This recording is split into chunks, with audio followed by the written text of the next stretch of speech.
Hello and welcome to the Last Word on Spurs. We are, of course, your multi-award winning Tottenham Hotspur podcast. We are back.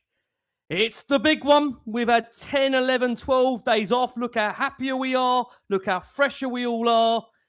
And we're ready for Arsenal ahead with a very, very special guest joining us, as he always does. Back alongside me, two of the regular Last Word on Spurs crew that are smiling just about, joined by, alongside me as always, Richard Cracknell in the house. Cracks, how are you?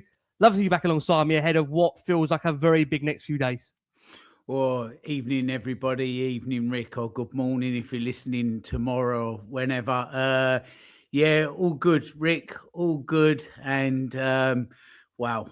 I mean, this is, if it didn't have enough edge just being the North London derby this Sunday, there is so many conundrums and permutations and this and that and everything, just from our manager situation and a new manager coming in and what's been happening with Arsenal and recent results, etc., etc. You can never predict this game anyway, and now it's even more so. Honestly, it's up in the air and up for grabs, isn't it? So, but I just want to make sure that the judge, welcome along again, the judge. I just hope he's okay this evening. I'm glad he made it on. As long as the wind's not swirling too much for you to appear tonight, Judge, then we're all golden, isn't we? Evening, everyone. Correct, you're a dime. Before we bring the judge in, let's also bring in the wonderful Jonathan Hamme back alongside me. John, lovely to have you here. Big derby ahead. Yeah, listen, it doesn't get much bigger.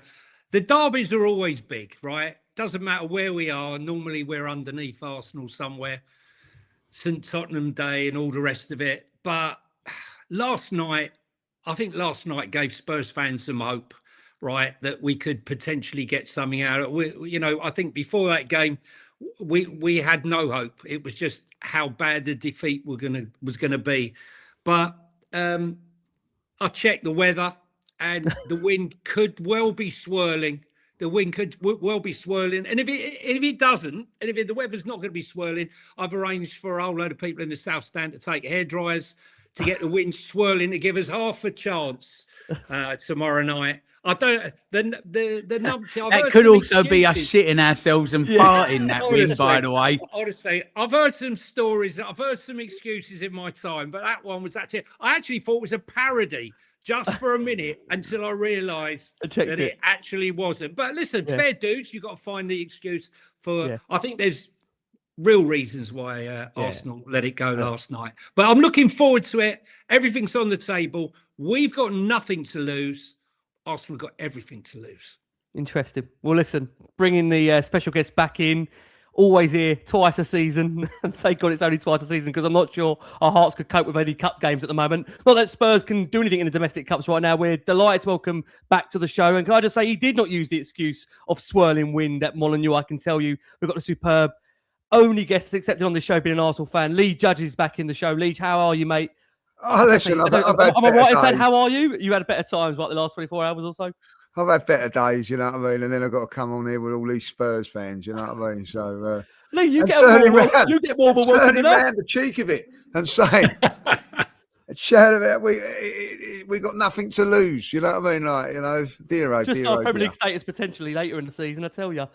Well, let's start with that, Lee. I mean, in this show, look, we're going to obviously build up to the Arsenal game, and it feels a bizarre one because, just going to say, guys out there, for us always, thank you ever so much for the support. Like, hype, subscribe to the show, as you always do for us. Thank you always for your support. It's been a bizarre one. We've not played for 11, 12 days, but weirdly, in the last 48 hours, the game has almost become a different feeling now going into it for Tottenham on Sunday, because I think Arsenal have been, I hate to say this, and sorry, guys out there, Arsenal have been very, very good this season in general. I think even if you look at their most recent form, they've lost, 2 in their last 20. So you can't say the Wolves are fully coming off, but at the same time, there would be that argument that when Arsenal put themselves in a position to go and be able to kill off a game, they're not quite doing that. So Lee, let's open with you. Where are you on the size of this North London derby? And in your opinion, has it now got even bigger given the last 24, 48 hours and the noise around Arsenal from your side? But no, not really. Like, you know, listen, this yesterday is done now. It's a poor performance. I don't think we can play any worse than that. And hopefully it's to kick up the backside that we needed. Like, you know, we've not been playing that. We've not been playing that well. There's things that are not quite right at Arsenal. I just think that we've had a little bit of pressure put on, like, from ourselves, not no one else, but from ourselves, and we've just not been able to handle it. And that's been the disappointing thing for me, like, you know. So listen, 2 weeks ago I was sitting there with Regan, who's Spurs fan, watching the Newcastle game. I said, look, he said, I don't know if we're going to win this. I said, that was you. No way you're not going to win this game. You know, you'll get the result here. I sat there at half time. I said, if he stays in charge, and you give us 10 corners like you've just given Newcastle in the first half, you'll be 5-0 down at half time. I said, right, I couldn't wait for it. Like, you know, and then love and behold, the next day he's sacked. And I thought, well, listen, I get it. I was speaking to my brother, you know, obviously a Spurs fan, a couple of days ago. And he said, I should have got rid of Frank after the West Ham game. That was the thing. But as soon as it was a 10-day gap, that was it, like, you know. And I was very, very confident. But we just, I don't know, like, you know, we've been very funny to, like, the league. We've been awful in that. When we played in the cup games, we've been very, very good. You know, so it's a different pressure. So you know, I mean, I've got to say, Harry, I've just been disappointed with what we've done in the last few games. And people turned around to me like and said, and even Mikel's turned around and said it, there ain't no better game than Spurs. Oh, yes, there is. Burnley at home I can think of a better one. Yeah. And Wolves away was a better one, like, you know. It ain't a nice place to go. And listen, when you're lacking a bit of form, and you know that a week ago that Spurs were there for the taking, you really, well, you know that as well. Of course, we know that. Yeah. You know, it does just change the dynamics of just slightly. You know what I mean? I think if you're a betting man, you still Arsenal will be favourites and Arsenal turn up. But I don't know what Arsenal's going to turn up. You know, is it going to be the Arsenal that's giving away chances, particularly in the last few minutes of games? Or is it a team that's going to go 1-0 up and then instead of looking to destroy, going to go and defend? That was my disappointing thing about and upset about yesterday. Was we went 1-0 up after 4 minutes against a team that's in the Championship. Their heads in the Championship. And we never went for it. We just sort of sat back, look to get another goal, and love and behold, we got another goal because they weren't great. And then we ended up conceding 2 goals, which can happen in football when you look at it like that. You can always score a great goal, and you can always, there's a mistake there. And listen, that can happen with Spurs tomorrow. They've got players capable of getting good goals, and you know we can't be negative no more. You know what I mean? I think like we've got to be positive and listen. Spurs are vulnerable. We know that. Like you know, and if we get that first goal, things can change, and that's what we've got to do. But from our point of view, you know, I would have preferred this game about a week ago, 2 weeks ago. You know, when you played Newcastle, that's when it should have been. Yeah. You know what I mean? Yeah. It's interesting. I mean, Crack's bringing you in. Look, we have had a change of manager since we last played. And the reality is that Spurs need to find a way now of picking up results quickly. Let's be honest about it. I think 4 wins will be enough to preserve our Premier League status. I never thought I'd have to say ever on Last Word on Spurs or on any Tottenham podcast for that matter. So are you looking at what Lee has described there in the last 24, 48 hours being a real opportunity for Spurs to take advantage of an Arsenal side that I think at the end of that game we saw players were hurting. There was frustration. I wouldn't say they've been imploding. I think that would be wrong to say that, but there definitely feels at the moment potentially some cracks that are appearing in Arsenal right now. How much confidence does that give you, Cracks, going into Sunday and this derby? Yeah, but then that could also work against us, Rick, in that they all of a sudden they now galvanise and go, right, we have got to get hold of ourselves, and that has to start on Sunday, because let's face it, all season we've been stinking the joint out. And if Arsenal come and they're on their A game, then I can't see us not getting beat, sadly. That's the reality of it. As much as I'd hate it, that's the reality of it. I'm sort of, being a realist. So, look, there's a huge pressure on Arsenal to perform on Sunday and to get the result now. But there is a pressure on us because that trapdoor looms, and it's as simple as that. So there is a pressure on us as well. So it's how we respond to it. I think on Sunday it won't make or break us and our relegation fight as much as it may make or break Arsenal and their title challenge. There's been a lot of buzz around Arsenal from the usual media outlets of this, that, and everything else. To be honest, Rick, I'd like to be as shit as them at the moment. To be honest, that's the facts of it. But look, on Sunday, what we need to see from Tottenham is a performance. And if they do go out, they go out on their shield. And if we get pipped 1-2 or 0-1, and we've actually given it a good go, and you've seen a response from the players, then going forward with the 11 games left, when we have got a Forest at home, etc., then that's where we can maybe look to pick up those points that we need to pull clear. So above anything else, Sunday needs to be a reaction and a response to what we've been served up all this season. And from what you've seen so far, and with the new manager coming in, he seems to be talking the talk at the moment and saying the right things. Now he's got to get that across to the players. They've got to buy into it, and they need to start running through some walls, and to get results and performances. And what better way to start it than Sunday? If he gets a tune out of them on Sunday, and we get any type of result, that's something to stepstone off of it, isn't it? So, but at least we now have a manager that looks like he could actually pin Romero up against a wall when he starts playing up, because you wouldn't want to cross him, would you? You really wouldn't. So it's let's see. That's what we've got to hope, that he's got some buy-in off of these players, and they sort of hit the ground running.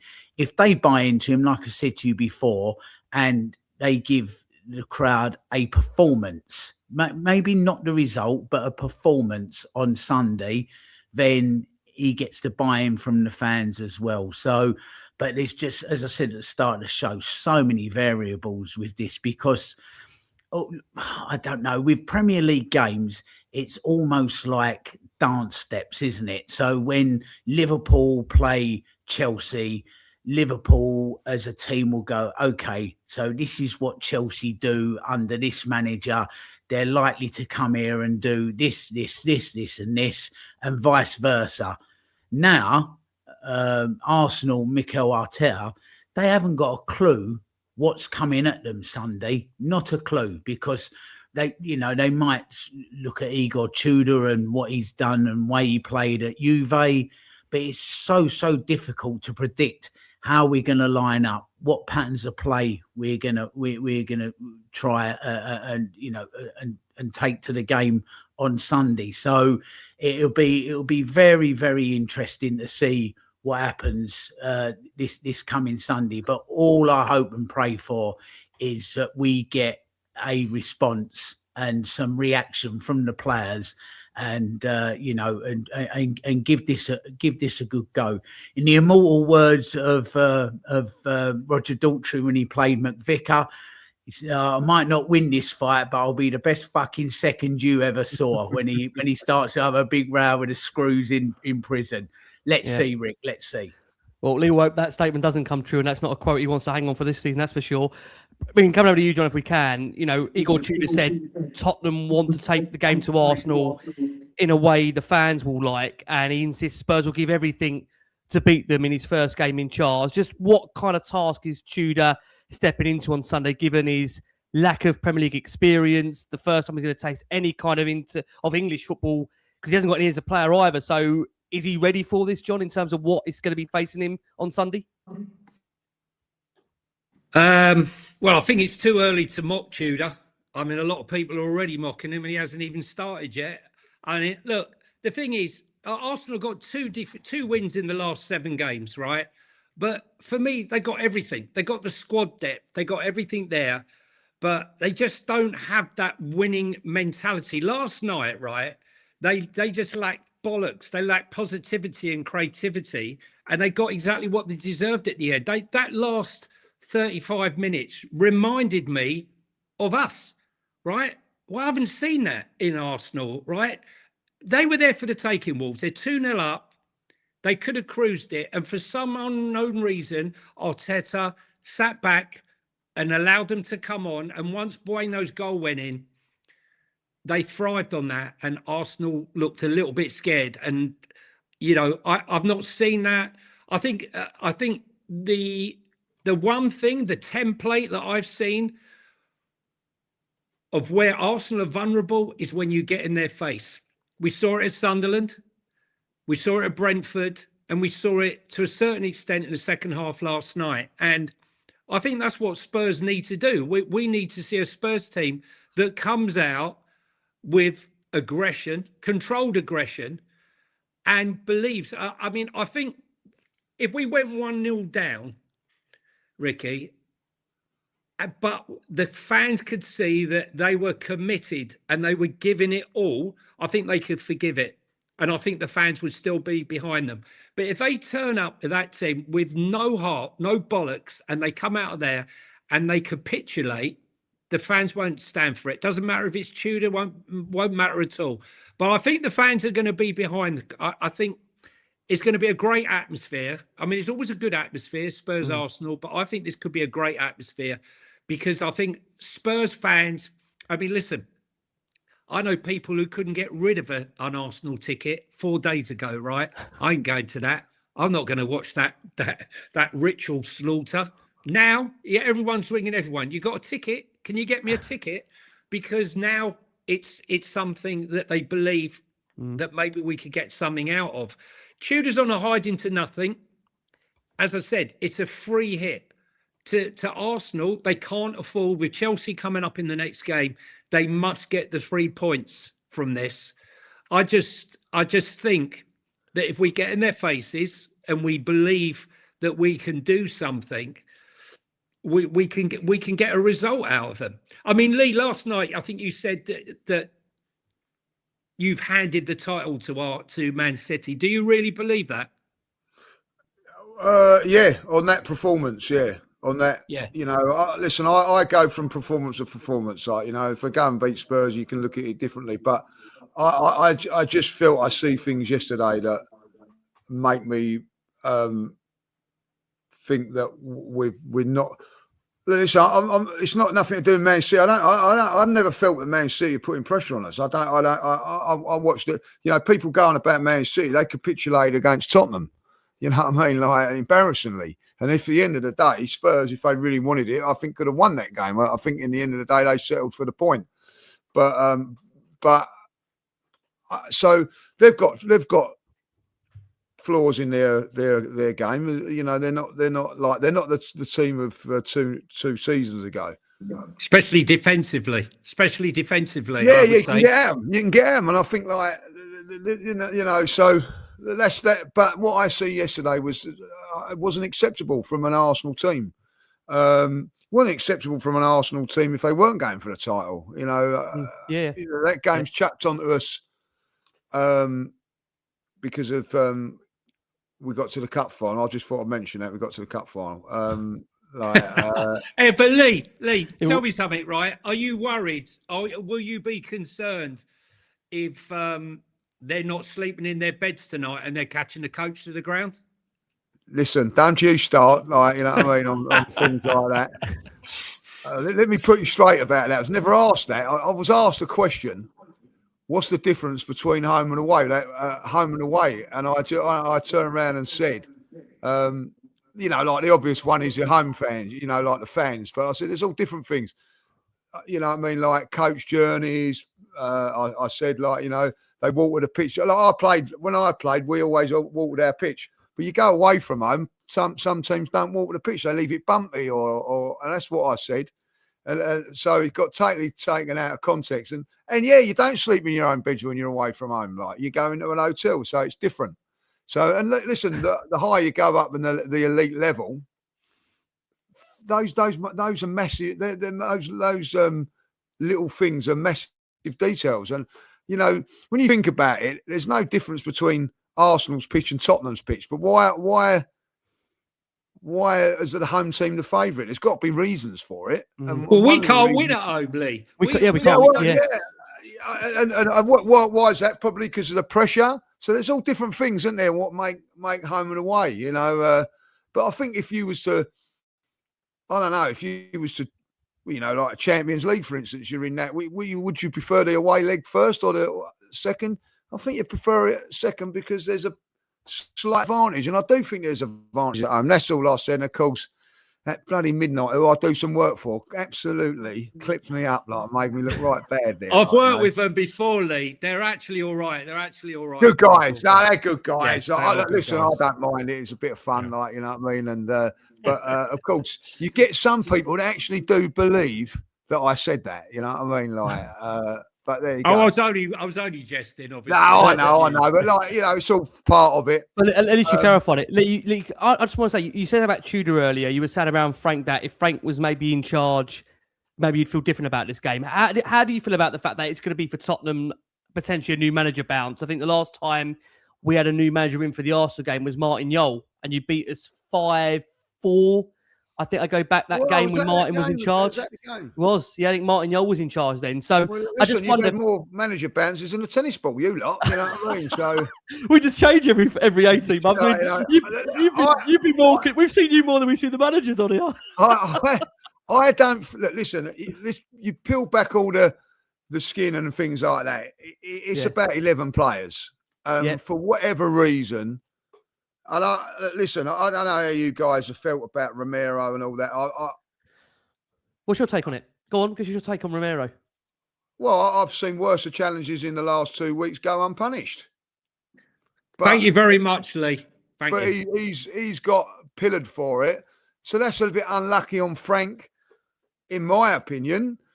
So just things weren't going for the man, you know what I mean? Like, and if it don't go for him, how can I this is what I say about Tottenham and Thomas Frank. Like, I was unfortunate to be out in Hong Kong at the beginning of the season when you lot beat us 1-0 in the. I know it's only a pre-season friendly. Yeah. But if you'd have turned around to me and said you'll be in a relegation battle come the end of the season, I laughed at you. I said, no way it's happening, like, you know. But just like injuries have happened, decisions like, listen, let's get this right. Romero, in my day, that's a good tackle, right? I know football's changed now, right? Like, you know, it was all days taught, like, you know what I mean? Play the ball, but you can play the man as well. It was the sort of thing that you could do, right? I see, what's his name, that Simmons, accidentally tread on Van Dijk's calf. You could tell that he didn't do it deliberately. No intent. And then I watch Foden. I'm not having a go because it's Man City. I see Foden nowhere near the ball go down the back of the Achilles. It's 10 times worse than that.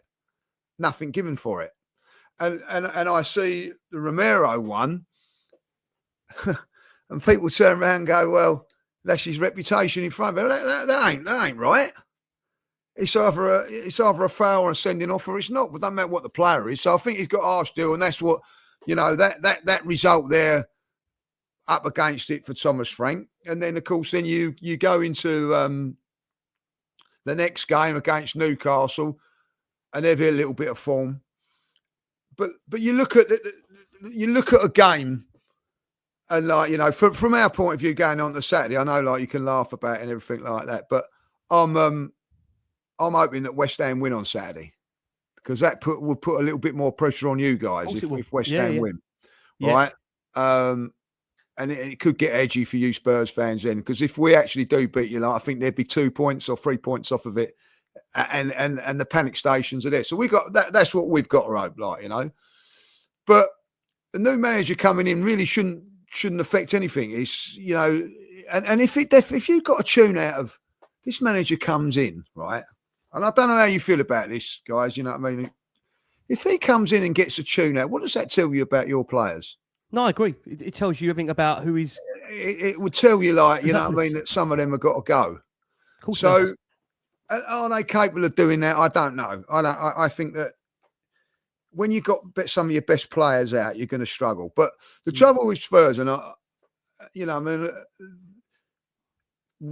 last season you weren't very good in the league last season. So what makes you think now it's all going to change? You know what I mean? Like, and I listen. With the manager, Thomas Frank, he ain't a bad manager, but it just didn't work for him. I don't know, you know, I mean, I know, like, you guys weren't having none of him, but when you're watching that game against Newcastle, I'm saying to Regan, I hope you keep him. You got to keep him. So when you lose him, there's a little bit of disappointment, like, because sometimes it's like whatever you do ain't going to work, and I think he was in that thing. Like, if he'd have put. How can I say it? I don't know. He put Solanke on the penalty or something, and he'd pull his hamstring as he's running up for it, like, or something. Do you know what I mean? Like, it just wasn't happening for him. Whatever he would do was not gonna go. Talking to my brother and talking to Spurs people and all that, what's his best performance over the last month? Thomas Frank. Probably Man City away, and there's a lot of Spurs fans going, well, that's the game we didn't want to play well in. We'd rather play crap in that game and play well against Newcastle. So it just didn't work for him. Like, so this guy's coming in, and what he's going to do is just, I don't know, maybe change a fortune. I don't know. I don't know. Do you know what? And I don't mean being no disrespect. I've never heard of him. I don't know who he is. I think a lot of Tottenham fans had before he got appointed. I didn't know who he was. When they said Tudor, they got Tudor. I didn't know who he was. I thought he was a cricketer or something, like, you know what I mean? Dennis, you know what I mean? Like, played for England. I've never heard of him. Henry VIII's cousin. But that doesn't mean to say that I never heard of Arsene Wenger. So that doesn't mean to say that he's not going to be the answer. Do you know what I mean? So, but the one thing, if Arsenal do win on Sunday, and then, like, you know, maybe not against Fulham, I look at it and think, why would you got someone with no experience in the Premier League? You know what I mean? It is a different kettle of fish. Alex Tudor, that's him. Well done there, King Oddle. I find that a little bit baffling. Like, you know, I don't know who you should have gone and got, really. I don't know. I think that's the problem, Lee. I mean, Cracks works. You know, Cracks, you do a lot of Legends Nights with Harry Redknapp, for example. You know him personally. I think Harry would have come back to the football club. But you're in this predicament now, where his argument. I know many people feel football have moved on, and evolved, and he's been eating bugs more since he was a manager. Right? He was a Jordan national manager 10 years ago. So there's that argument thinking, well, Sherwood was kind of throwing his name in publicly, but the reality is, Cracks, whoever was to come in, some people want to hide into nothing, but Spurs need to stay in the Premier League. So. The fact of the matter is, I said this for me, is that if Tudor connects with the players, that's the most important thing. Maybe forget about connecting with the fans. The manager's got to get a tune out of the players. And that's the key in these next 12 games, Premier League-wise. He's got to get a tune out of the players. When you look at his record taking over mid-season, when he's been at the likes of Juventus and Lazio, he's come in and taken over. We've got his record here. You know, he's played 9, won 5, drawn 3, lost 1. Well, if he replicates that same record, Tottenham are a Premier League club next season. Let's make it clear. That's just where we are right now. That is literally what we've got to play for, is staying in the Premier League, which is a true damning indictment of where we are under this ownership. But this is what we've left now to hope he's got to try and do. Rick, sorry, can I ask a question? Like, I don't mean to, do you guys honestly think that you could get relegated? Yes. With Frank, yes. Do you think you could happen or whatever? Judges, if Frank stayed, we were going to be relegated. Seriously, I think, Rick, with getting relegated, it might not just be down to us, because you've got teams around us just as poor, if not poorer. West Ham have had a little bit of form, but only so West Ham have had 5 wins in their last. West Ham had, just let you come back in, Cracks, and we'll go to Johnny as well on this. West Ham have had 5 wins in their last 7. Forest have just changed their manager. Okay, so they might get a bounce under Pereira, because you look at Pereira's record when he went into Wolves, he got them up the table very quickly when he went in there.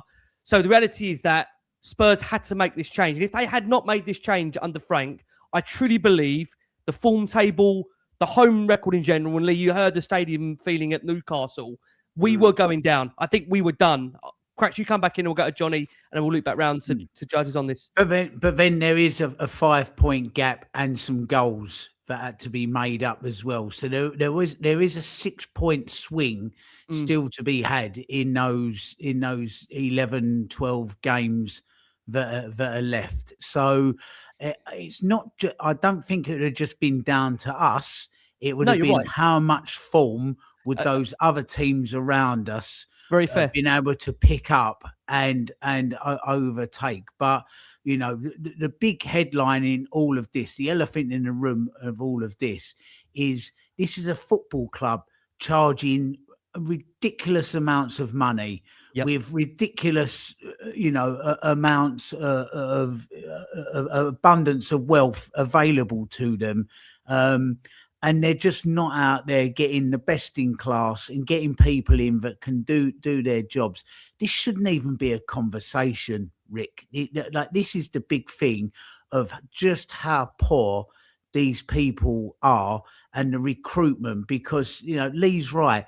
This was last season as well. And that UEFA Cup win masked a hell of a lot of the disappointment of that season. Had we not won that final, wow, I mean, that was a poor season, and we're seeing it again this season. And there's only so many times you'll circle the plug hole before you go down it. So there's a hell of a lot on the recruitment that needs to be done with players, with a manager that can get a tune out of these people, and especially at board level to bring people in that can put this right. So, that's the big thing here. We should not be having this conversation. It should not be happening. No, it really shouldn't. Yeah. Well, just on this point, I'm going to unmute Jay. I'm just going to quickly read this out. What we have just heard before I bring Jay in is that since Daniel Levy's exit, we're hearing that many sponsors have been dismayed by the lack of the communication from the very top of the club, with some even believed to still be waiting for an introduction to Chief Executive Vinay Venkatesham or the Lewis family. One of Spurs' key long-standing sponsors have already notified the club that their partnership will cease in the summer, with others deliberating whether or not to follow. The deal is thought to have been worth millions to Spurs over a number of years, and some sponsors see the Premier League and its global reach as the core value of their partnerships, and they've deemed that the 17th place finish in the league is unacceptable, and the form is obviously, of course, this season as well. Now, interesting, it comes on the back of a week where Spurs have frozen their season ticket prices for next season following consultation with fan groups. So Spurs have the second most expensive adult season ticket in the Premier League at £2,223, behind only Fulham, whose dearest offering is £3,084. Jay, you're a season ticket holder at Tottenham. You go home and away. You come on that point that Lee's mentioned there about where we are as a football club and in general under this ownership. It's scary times at the moment, right? Because I agree with Crackers. The longer you keep circling where we are, at some point, we're sleepwalking. I hate to say that. And Everton, West Ham, we can't carry on like this, can we? Look, the board have got a lot to answer for. We lost 26 games last season, 22 games. I walked out of most of them, having watched that absolute turd football. It was shocking, absolutely shocking football. And let's be honest, we beat a Man United team in the worst final in history, in European history. 26 possession, 1 shot on target, if you could call it that. And we walked away like I don't know. Listen, did I enjoy the night? Of course I did. You won a European trophy. No one cares about how you got there and how you won the trophy. But it masked. It was like, for me, putting a piece of duct tape, right, on a San Andreas fault. And everyone thought, you know what, next season we're in the Champions League, we're going to bigger and better things. You can't flip a switch and make it all better without addressing the problem. And we never addressed the problem. We really didn't. And, even when that transfer window closed in the summer, there was gaping holes in that squad. We all knew what they were, same as always. And come the summer, come the January transfer window, we all know what we wanted. We get that message from the board. We have ambition. I mean, and the stupidity to say we're going to pay more money than we've ever paid before on wages. So anyone that was negotiating during the transfer, well, who says that during the transfer window? You might say after the transfer window's closed. And what did we deliver? We got rid of a right winger and brought in a pressing midfielder. It's so unbalanced. You've got a guy who's head of football who doesn't know football. 2.5 years he's presided over squad rebuild that is totally unbalanced. We've got loads of eights. We got wingers. We got gaping holes in one place. We've got missing players. We got doubling up in others. The squad is not good enough. And what did they do? They didn't back Frank. They never backed Frank in that window. And I don't know. I just think that, us Spurs fans thinking that the inevitable could not happen are delusional.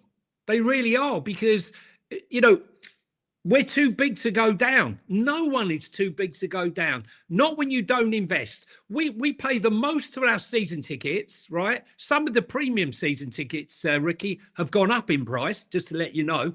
That's not one that they put out there. And as far as Fulham is concerned, we got tickets that are way more expensive than Fulham's. They don't tell you that either. Smoke and mirrors is what we get fed, right?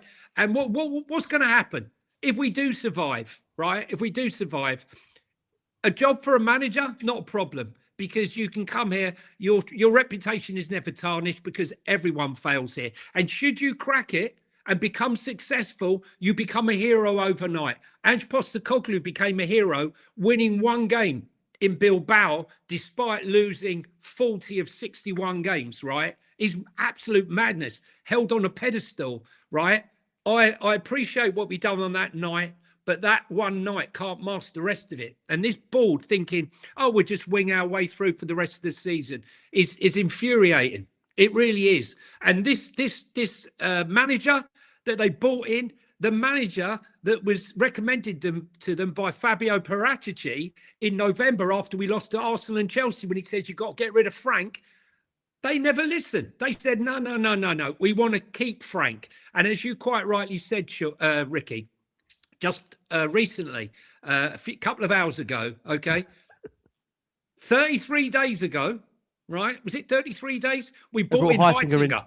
Yeah. We brought Heitinger in, right? Well, if you knew you were sacking Thomas Frank, you wouldn't have brought Heitinger in, because he's been in 33 days later. He's going out the door. Yeah. It's a complete and utter shit show, mate. It's a shit show. And I listen, one thing I know is this manager's not going to take any crap. And let's be honest, Mikel Arteta would not have taken. He didn't take it from Ozil. He didn't take it from Aubameyang.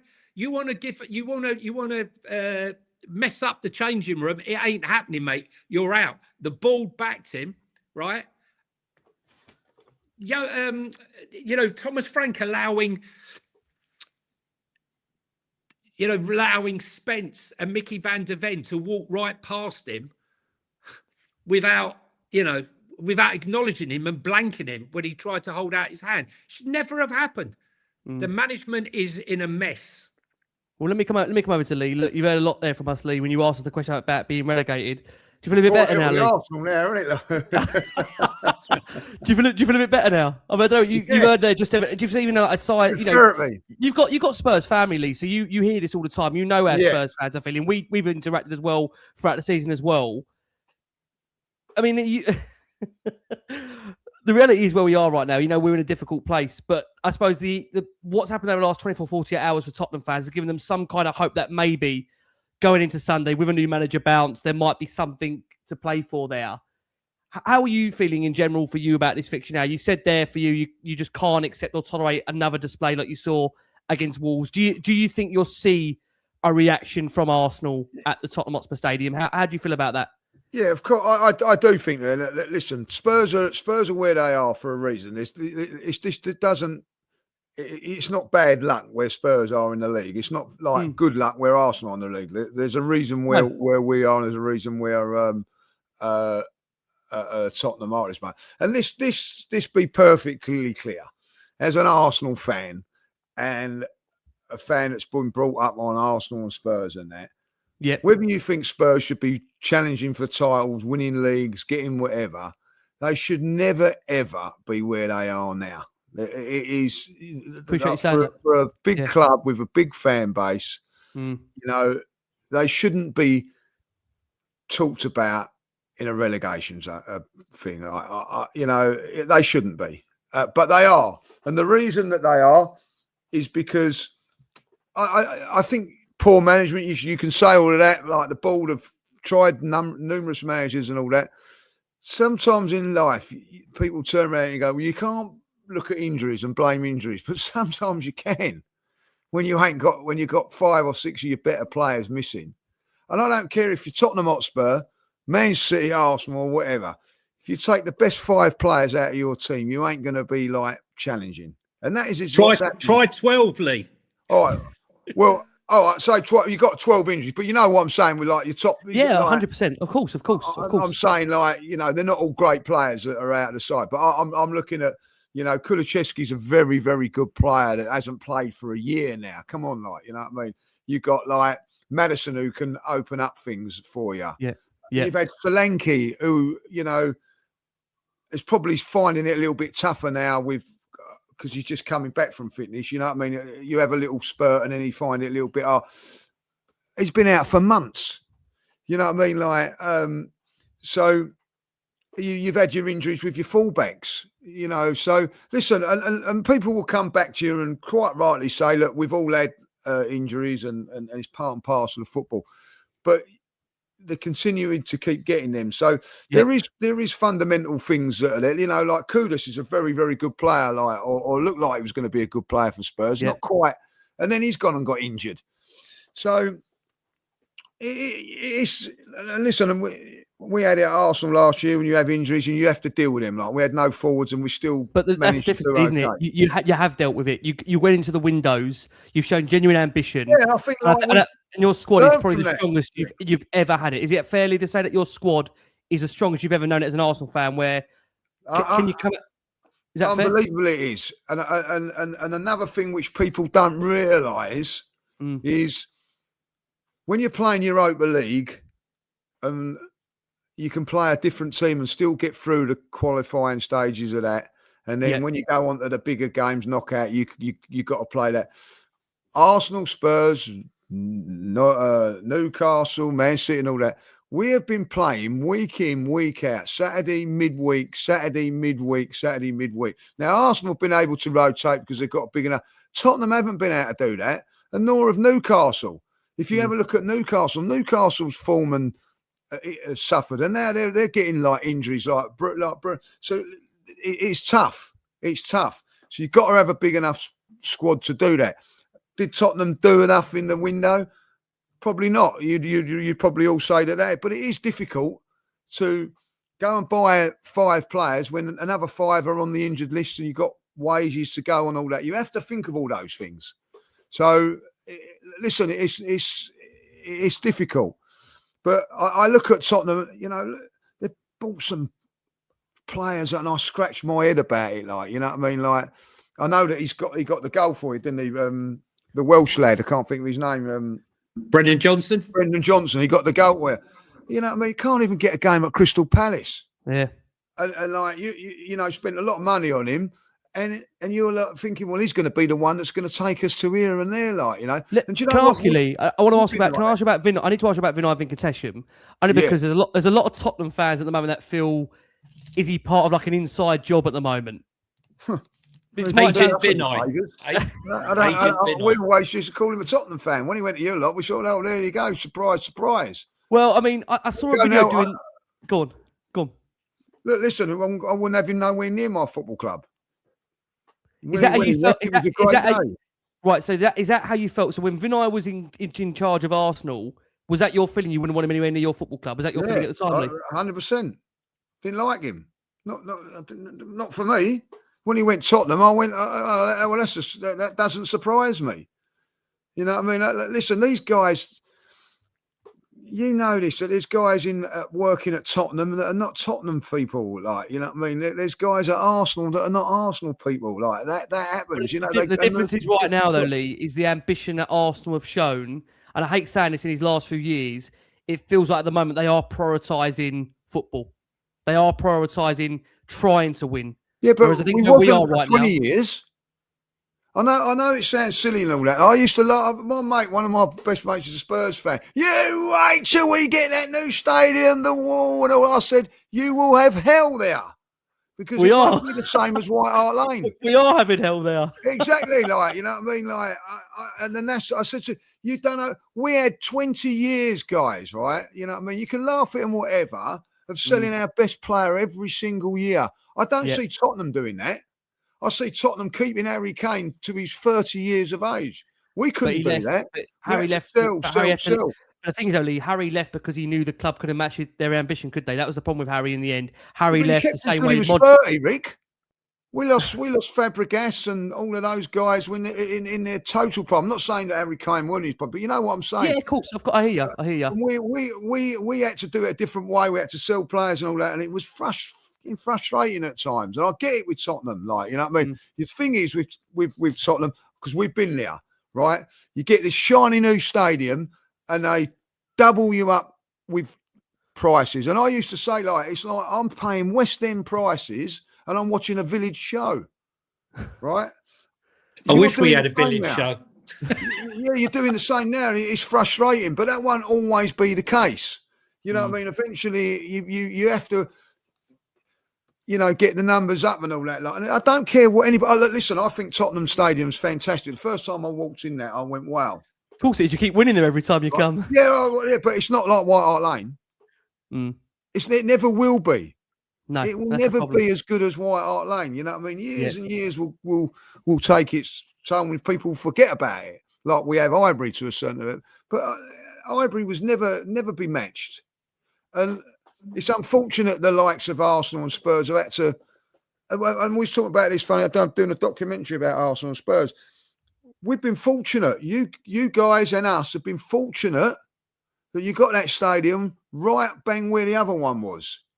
Some other clubs have had to move. Everton have had to move miles away from everything. Like, you know, West Ham have had to. Other team, Leicester have had to do it. Blah blah blah. Like, so we've been fortunate. Arsenal and Spurs have been fortunate that we've kept really the location.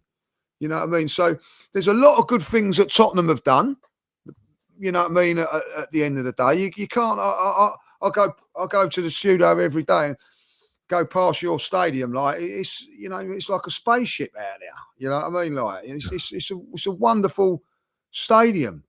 The football's not out from another planet, though. That's the problem, Lee. But yeah, I get that, but it's not going to be straight away, is it?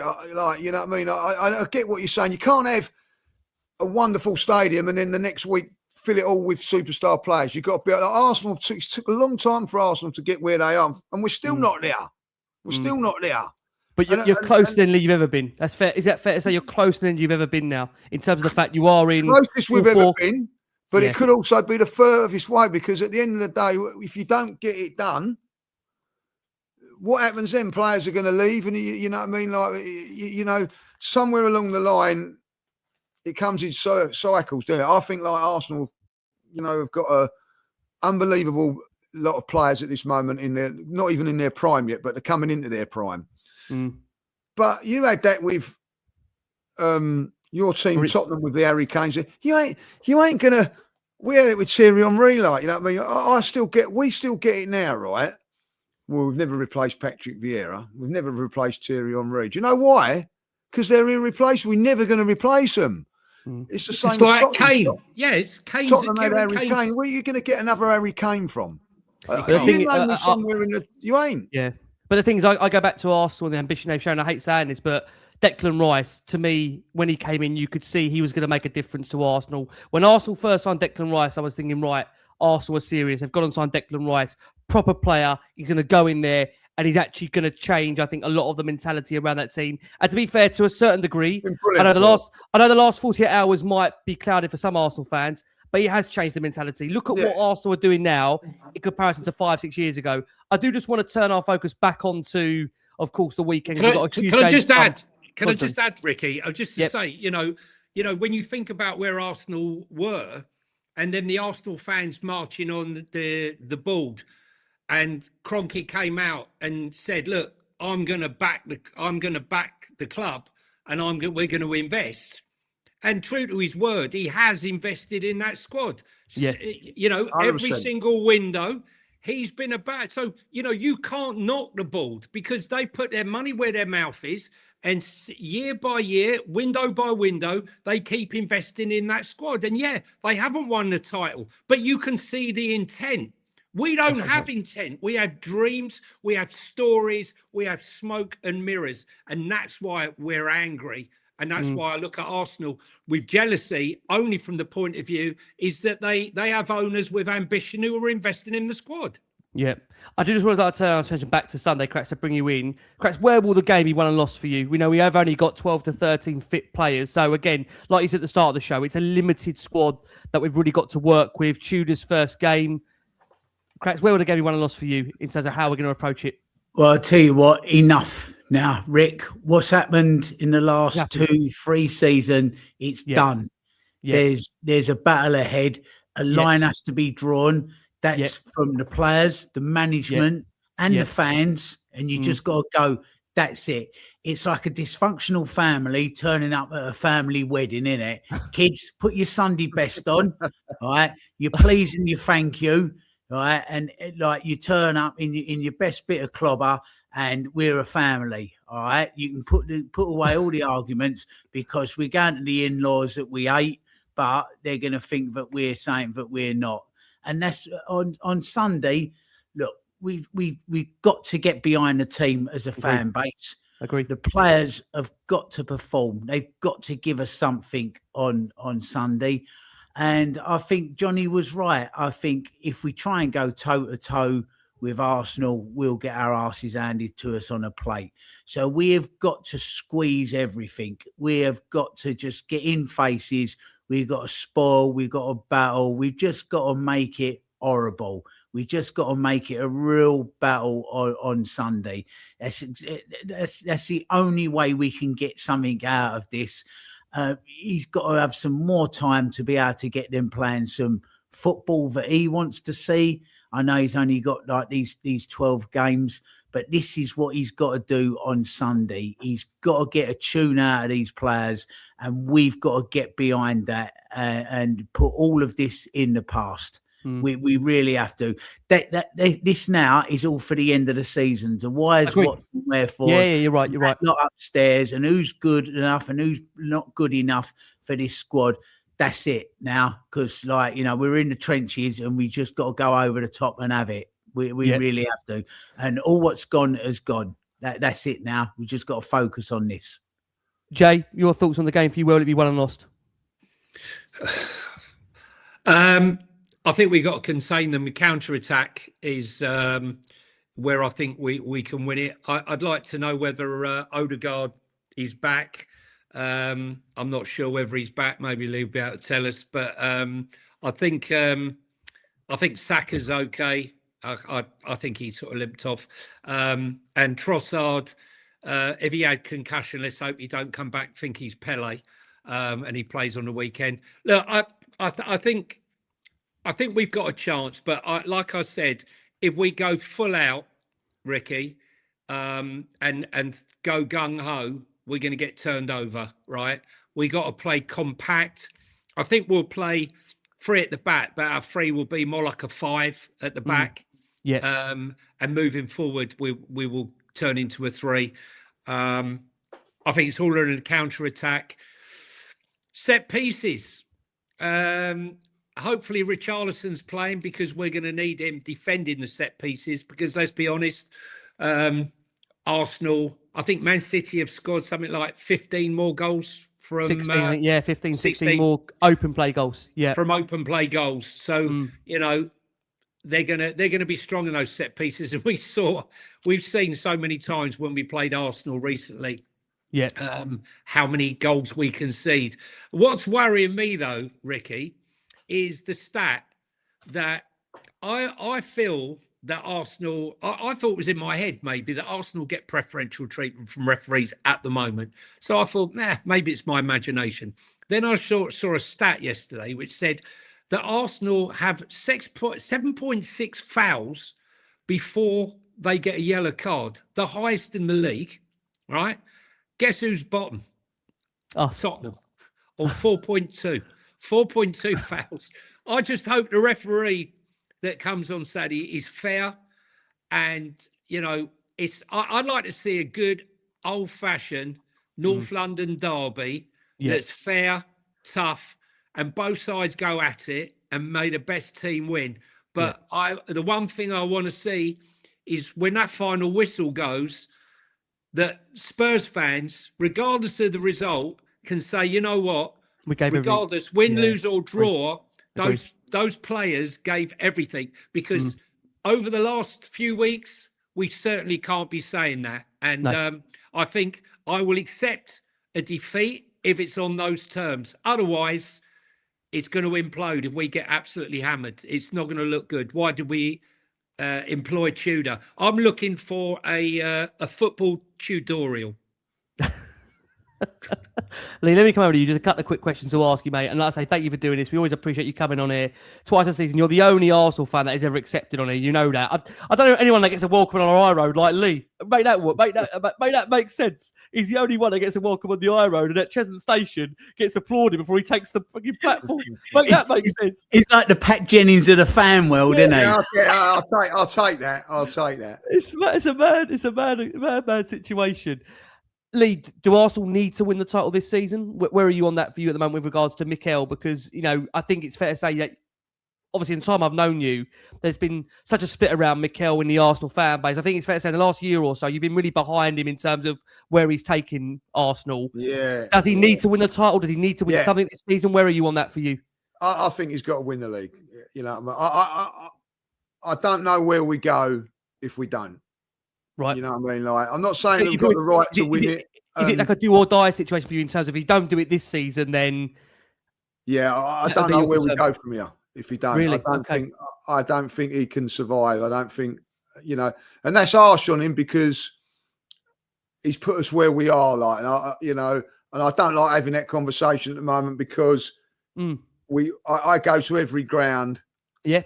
Home and away, thinking that we're going to win. Where there was times when I was thinking, we're going to get stuff today and whatever, like, you know what I mean? So there is something in that when I go away to Chelsea and come out of there disappointed we've only won 3-2.